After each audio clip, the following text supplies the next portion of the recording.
How did a 20-year-old loner with a week's notice pick the absolute best location to assassinate President Trump when the entire Secret Service missed it? Director Cheatle, in your leadership, your agency got outsmarted and outmaneuvered by a 20-year-old. How can we have any confidence that you could stop trained professionals from a nefarious nation-state? Those are absolutely questions that we need to have. I know they're questions, but you know, the fact of the matter is we can't have that confidence. Director, do you have the ability personally, and do you have the authority to beef up security of any of your protectees? Yes, I do. Okay. So were you also aware there was a credible threat President Trump was facing? He was facing a heightened security threat to a foreign adversary? Yes. Okay. So given that there was an increased threat to President Trump's life, was he provided a full security complement akin to what a sitting U.S. president would receive? He was provided a full complement of security based on the threat assessment that we had. That's not my question. And the venue. My question is, if he'd been the sitting president, would he have had the same security he had on July 13th, or would have been beefed up? There is a difference between the sitting president. So your answer is he didn't. And continuity of government and the responsibility that we have. So he did not. Okay, there wasn't a CAT team, a full CAT team on site. There wasn't counter-surveillance teams on site. But this is the thing. You just said you had the ability to beef up the security. You knew about the threat, and you didn't. And that's as telling as it is chilling. We have satellite images from the Butler Fairgrounds. Have you visited the site? No, I have not. 9 days and you have not visited the site.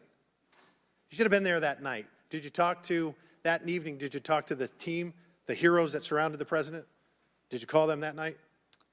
They were still operational work. So that's an answer is no. Did you call them the next day? President. Yes, I spoke with them. You called them the very next day, not the day of, or was it 72 hours after?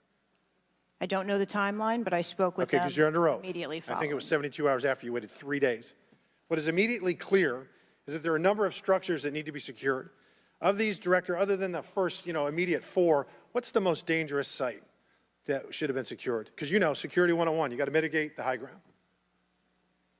Yes.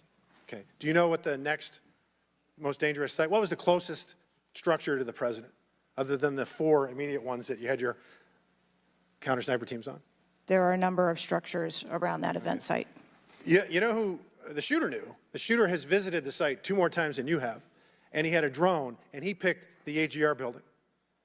So you said, do you remember in an ABC interview you did that you didn't have people on the roof of the AGR building because you were worried about safety because of the slope?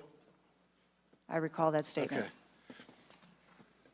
Does the Secret Service have written policy you can share with us about slope roofs? No. Okay. So why'd you act like there was one? Because is it your practice to comment on enormous events of enormous national implications when you're ignorant of the facts? That's rhetorical. So here's this thing with the slopes. You go all up to like 1812. You can go to a 112, which is about as flat as you can get without it being completely flat. And you're saying that there was a danger, safety concern there. But the problem is, Director, you put your counter snipers on a 312 roof, which is steeper than the 112. And by the way, the 112 is ADA compliant. You can build a ramp for a wheelchair on a 112 roof.